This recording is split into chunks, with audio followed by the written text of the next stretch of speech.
Going to change subjects with you. A home seller who was also a licensed agent, which I did not know until the last couple of days, decided that it was not fair that home sellers were forced to pay compensation to the buyer's agent and that they should have the freedom to do it however they want to. Well, number one, it has always been that way. Now, you've had real estate brokerages that say, I'm not going to list your home if we can't do it this way. And they have a right to do that, and the seller would have a right to do other things. And what happened is it was decided by mutual agreement, not by a judge.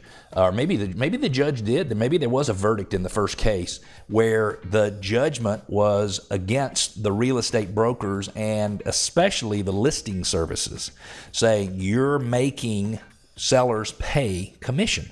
And you can't do that. And there was a huge settlement. I mean, like it's probably up to $1 billion now. It's a big, big deal. But there's a lot of changes that have been put in place. And most importantly, it is that we cannot display buyer's agent commission in the listing services. And this one I absolutely hate is a buyer must sign a buyer agency or some type of agreement with an agent before they go show properties. And I say, that is just stupid.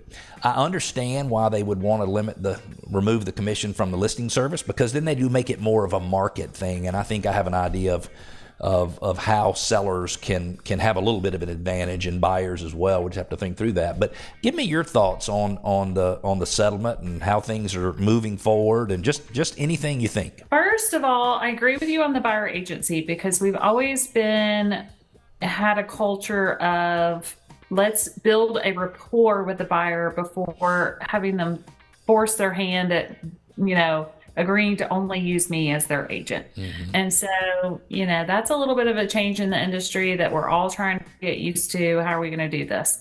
What I will say is our team's been working on this and training on this long before August 17th, when we had to put this in place. Yep. And so I feel like we're very well prepared to have the conversations with sellers and buyers to explain exactly what is going on in the market in relation to how this will affect their home sale or their home purchase. There are some agents that are doing business as usual, or they in their mind are doing business as usual. But a lot of agents have, embraced this, and I think it has created a stronger relationship within the agent community, because it does rely on a lot more communication to happen between the agents. I think in the long run, it will be a good thing. It will cause more professionalism in the industry, and it will be good for sellers and buyers. It's going to take everybody some time to really learn this, and it's never dawned on me before that telling a seller that they must pay X percentage of commission could in some cases cost the seller money that they would not have had to pay. I think sellers really have three choices. Number one, they can agree up front to whatever the compensation is going to be. I would say we do that when it's in more of a buyer's market. Then we can say, yep, you can publish the commission, or you can tell people what the commission is, but we want you to do that over the phone.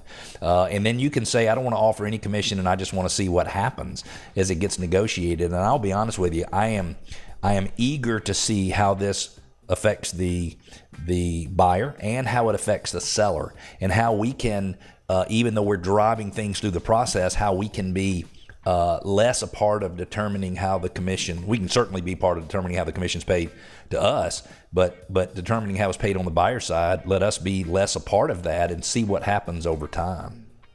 Right. So within our team, we're kind of, taking track of what is happening.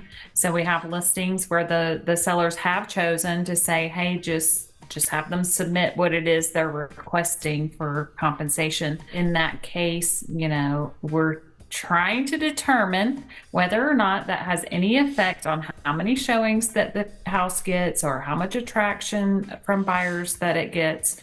And so we are still learning and tracking as we go through this as well, so that we can figure out how best to let a seller know, this is what happened. This is the case study of what happened in these situations. This is what we're seeing.